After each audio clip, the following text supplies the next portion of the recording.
د مرکزی بغلان شهر کونه او ټول سیمې طالبانو نیولې د مهمو قومندانانو په ګډون تر 200 پورې عسكر او پولیس ورته تسلیم شوي دي.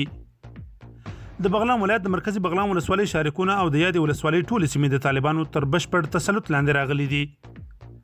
آریانا نیوز د محلي چارواکو له قوله تایید کړی چې شهر کونه سیمه بغیر له کوم مقاومت طالبانو نیولې او دولتي ځواکونه په شا شوي دي. د سرچینو په وینا هغه عسكرو چې شاته کړای په شپږمه حوزه او د مرکزی بغلان ولسوالۍ زړې ودانۍ کې ځای پر ځای شوي دي. د غراض ځای سرچینې وای چې تیر شپه دوه د تپپشي کلی او خوګرو سیمې قرارګاوي طالبانو ته تسلیم شوي دي. د دفاع وزارت هم په شارکونه او چشمشیر سیمه کې طالبانو سره د نښتو خبر ورکړی او ادعا کوي چې په نتیجه کې د ولسوال قاری مجید او قومندان قاری اثر په ګډون 15 طالبان وژل شوي دي. خو طالبان بیا په یاد سیمه کې د زیات پرمختګ خبر ورکوي او ویان د ذبیح الله مجاهد په خپل ټوئیټر ادرس لیکلی چې د مرکزی بغلان ولسوالۍ نږدې ټول سیمې د مزدور دشمن لشتون څخه تصفیه شوي دي.